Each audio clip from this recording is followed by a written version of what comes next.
कितने ऐसे लोग होंगे जिनको पुरानी बातों की वजह से दुख होगा और आज में जो है उसका महाराज सुख का आनंद नहीं ले रहे। एक माता जी थी, बहू ने बहुत अच्छे से खिचड़ी बनाई। अब ध्यान नहीं रहा होगा, 2-4 कंकड़ आ गए महाराज। अब 2-4 कंकड़ आए तो बहू ने लाके दी, सास ने खिचड़ी खाई और गुस्सा होकर के बोली, ढंग से नहीं आता तुम्हें, ये खिचड़ी इसमें इतने सारे कंकड़ पड़े हैं। और वो जो माताएं अपनी अपने सुंदर श्लोक सुनाती हैं, वो तो माताओं को ही पता होगा कि कौन कौन से महाराज गीता पुराण निकाल करके मैया सुनाती हैं। बहू ने गलती मानी, दूसरे दिन उसने कड़ी चावल बनाए। अब वो बनाया, बहू ने भी खुद चाखा, पूरे परिवार को चखाया, सब कह रहे हैं बहुत अच्छा बना है, बहुत अच्छा बना है। और जैसे ही सास के पास लेकर आई, सास ने खाया, 1 खाया, 2 खाया और उसके बाद फिर गुस्सा हुई और फेंक दी थाली। अब बहू ने कहा ये क्या किया, सब तारीफ कर रहे हैं कि आज का भोजन तो बहुत अच्छा बना है, आज आपने क्यों फेंका?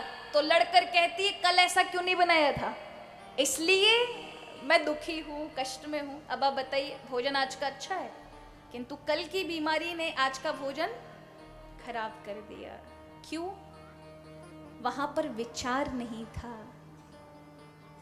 अगर थोड़ा सा अपने आप को संभाल लेते कि जो कल घट गया उसको आज को क्यों दोष दे। इसलिए व्यक्ति खुद ही अपनी लंका में आग लगाता है कि नहीं लगाता? अपने जीवन में खुद ही अग्नि लगा लेगा, कष्ट में आ जाएगा।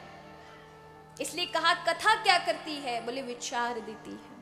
कैसे विचार देती है? बोले जीवन को बदलने के विचार देती है। और यहां से भगवान श्री राम की कथा से हमें जीवन को बदलने के विचार प्राप्त होंगे। यहां पर गोस्वामी तुलसीदास जी वर्णन करते हैं कि जीवन में सुख चाहिए तो बिना राम की कृपा से आ नहीं सकता। देखो महाराज, सुख सभी को चाहिए, किन किन को चाहिए? अच्छा, दुख किन किन को चाहिए? नहीं चाहिए, नहीं चाहिए ना? आपको चाहिए? सुख चाहिए सबको, है ना? सब चाहते हैं सुख, हम भी चाहते हैं महाराज, आप क्यों नहीं चाहोगे? सब चाहते हैं सुख होना चाहिए, होना चाहिए, होना चाहिए। पर सच बताओ, दिल पे हाथ रख के सुख कहीं दिख रहा है? आप किसी भी चीज में जाइए, किसी भी चीज को पकड़िए, उसमें सुख दिखता तो नजर आएगा, लेकिन जब पहुंचोगे ना तो वहां सुख नहीं है, उससे आगे कोई और चीज दिखाई पड़ेगी, उसमें सुख नजर आएगा। देखिए, सुख और शांति ये दो शब्द हैं। सुख तो कई बार मिल जाता है लेकिन हमें शांति नहीं मिलती है, इसकी वजह से हमें दुख होता है। तो सुख तो बाहर शरीर को मिल सकता है। अगर आपके पास साइकिल है, बहुत मेहनत से आपको जाना पड़ता है भागलपुर, तो आप चाहेंगे बाइक आ जाए, तो बाइक से आने पर आपको सुख मिलेगा शरीर का कि आप जल्दी पहुंच जाओगे। फिर 4 4 व्हीलर आ जाएगी, 4 पहिए वाली आ जाएगी तो और ज्यादा सुख मिल जाएगा, शरीर को मिलेगा। किंतु शांति मिलेगी ये पक्की गारंटी नहीं है, क्योंकि शांति कहाँ होती है? मन के अंदर होती है, यहां होती है। इसलिए गर्मी में धधक रहा हो कोई व्यक्ति, कूलर के पास चला जाए तो ठंडा लगेगा उसे, किंतु मन के अंदर जलन हो रही होगी, वो कूलर नहीं मिटा सकता। मिटा सकता है? नहीं मिटा सकता, उसमें सामर्थ्य नहीं है। वहां कौन मिटाएगा? बोले प्रभु की कथा मिटाएगी।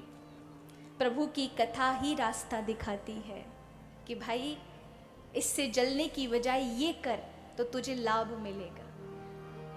इसलिए कई बार आपने देखा होगा, आप कथा सुनते हैं या कुछ भी अच्छी बातें सुनेंगे और कभी समय आया और अचानक आप बहुत दुखी हैं और कोई ऐसी बात आपको याद आ गई, उसने आपका मन संभाल दिया। हमारे ऐसे कहते हैं संवर्धन ज्ञान, ऐसा ज्ञान जो वक्त पर काम आए। और वो कब काम आएगा? भगवान की कृपा से काम आता है। प्रभु ही आपको अंदर से ये दिशा देते हैं कि ये काम करो। तो यहां वशिष्ठ जी जब भगवान श्री राम का नाम रख रहे थे ना, तो सोचा क्या नाम रखें। भगवान श्री राम सुख के सागर हैं, संसार में संसाधन तो बहुत मिलेंगे, लेकिन आत्मिक शांति और सुख नहीं मिल सकता। वो केवल राम जी की शरण जाए बिना नहीं मिल सकता। यदि आप चाहते हैं कि सुख मिले तो संसार में खूब मेहनत कमाओ, खूब सारी चीजें जोड़ो, खूब पैसा कमाओ, किंतु राम जी को भी पकड़ के रखो। और राम जी अगर साथ में होंगे तो सुख भी आएगी और शांति भी आएगी। देखो, हमारे यहाँ 3 प्रकार के स्वर्ग हैं। कितने प्रकार के स्वर्ग हैं? पहला है देवताओं का स्वर्ग, जिसको हम कहते हैं इंद्रलोक स्वर्ग।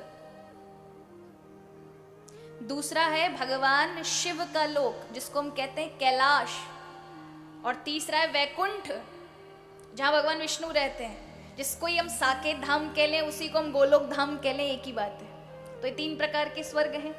पहला है देवताओं, जहां इंद्र रहते हैं, वो है स्वर्ग। दूसरा है कैलाश, वो भी स्वर्ग है। तीसरा है वैकुंठ, वो भी स्वर्ग है। पर तीनों में अलग है, तीनों में रहने वाले लोगों की वृत्ति अलग है।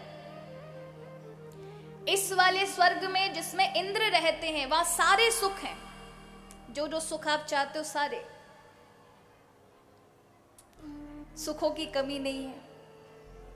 आयु भी बहुत बड़ी रहती है। आप भोग भोग के थक जाओ, लेकिन आयु खत्म नहीं होगी, बीमारियां नहीं होती, इतना सुख है। किंतु वहां ना तो शांति है, क्योंकि रात दिन झगड़े में ही रहना पड़ता है। देवराज को कभी इधर से खतरा, कभी गद्दी का खतरा, कभी देवता आक्रमण, कभी दैत्य आक्रमण कर दें। हमेशा महाराज लड़ना झगड़ना ही रहता है, तो वह शांति नहीं है, सुख है। अब दूसरे स्वर्ग में जाएं, जिनका नाम है कैलाश। वो इतने त्याग में ऊपर उठ चुके हैं कि जीवन में सुख की जरूरत नहीं है, शांति बहुत है। हमेशा ध्यान में मस्त रहते हैं, किसी चीज की आवश्यकता नहीं। इसलिए कैलाश में आपको कोई संपत्ति नहीं दिखाई पड़ेगी, पर संपत्ति देने वाले भोलेनाथ हैं।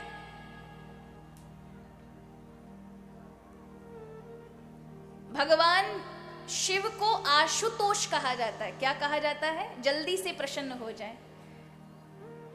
जितने मंदिर भोलेनाथ के संसार में मिलेंगे, उतने मंदिर तो महाराज ना तो भगवान कृष्ण के, ना भगवान राम के, ना देवी जी के,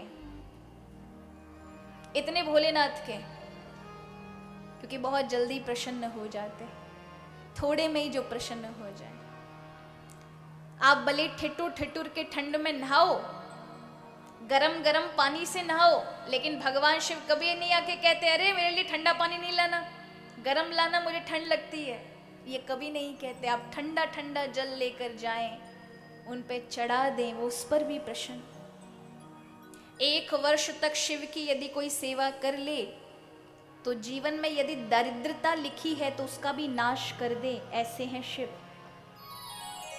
जो सब कुछ देने की सामर्थ्य रखे, लेकिन खुद के पास कुछ नहीं रखते। इसलिए कैलाश में आपको केवल बर्फ दिखाई पड़ेगी, पर शांति बहुत है। उससे तीसरे नंबर का स्वर्ग है वैकुंठ, जहां शांति है। इसलिए भगवान विष्णु सोए पड़े महाराज। सुख है, इसलिए लक्ष्मी पांव दबा रही है।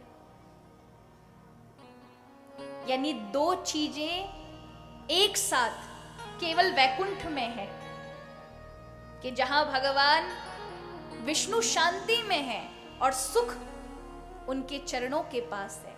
सुख शांति दोनों एक साथ कब रह सकती है?